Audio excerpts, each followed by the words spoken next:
I'm from Geneva University, and in my group we are doing the computational chemistry.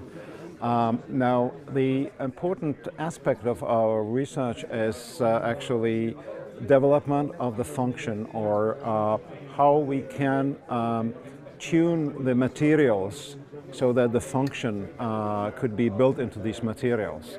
And these materials are often supramolecular. That means large molecules. So it is very important that we can use actually the computational chemistry or computational tools to predict what would happen if we modify the structure of a supramolecular structure, and how this will be reflected in the function, whether we can improve the function, change the function, or target some other functional materials. And I think that this is very important, that we have access to the large computers to do the modeling. It's vital, I would say, because from experimental point of view, it's very difficult to assemble actually these large molecules.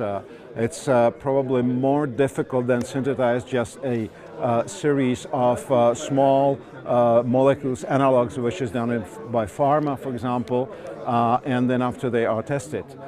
Because these are large structures which has to be assembled, then after they would have to be tested. And in some cases the testing is quite difficult, because these might be transmembranal structures, and they might be, it might require a lot of work, manpower to do it. So the computational chemistry is really very helpful here to help, of course, in a close collaboration. That's exactly what we do. We collaborate with the experimental chemists to provide the understanding of the mechanism between what is the relation between the function and the structure, and how this function can be tuned.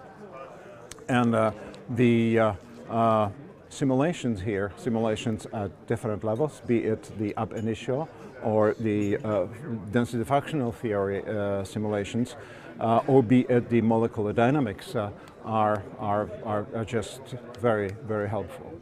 So that's the motivation, and that's actually in the heart of our work.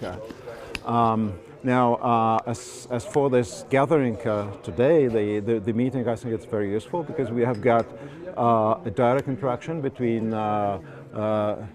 not only the other users, but also with the CSCS staff. We can discuss about the implementations, about the graphic tools utilization, or what would be our desire, or what would be our needs. And I think so this might be very helpful to have this kind of discussion. This would improve actually the libraries of programs which are there. So I think these users days are very useful, and this is, I don't know how many I attended, but this is a certain number, and so I think that this we should keep doing this sort of meetings, and yeah. Do you see a development of the community? Oh yes. Okay, as I say, it's already many years that I'm coming to these meetings. Before it was in Mano, which was a little bit far for us from Geneva, I must say. So here in Lucerne, it's closer. And yeah, we can see the change. At the beginning, the computational chemists, as me, were the big clients of the large computer centers like CSCS.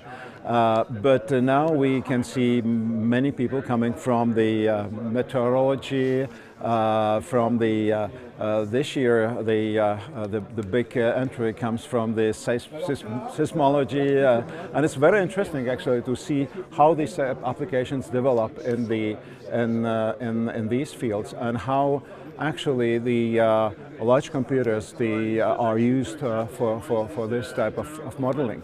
So we are now becoming minority, but we have got much more diversity in the high performance computing community. So yes, I can see definitely a change and evolution. and I would say the generalization of the high-performance computers in the scientific community in general. As I say before, there was much less diverse. There were physicists and chemists who were largely using these computers. Now, many other scientists and branches and fields of science use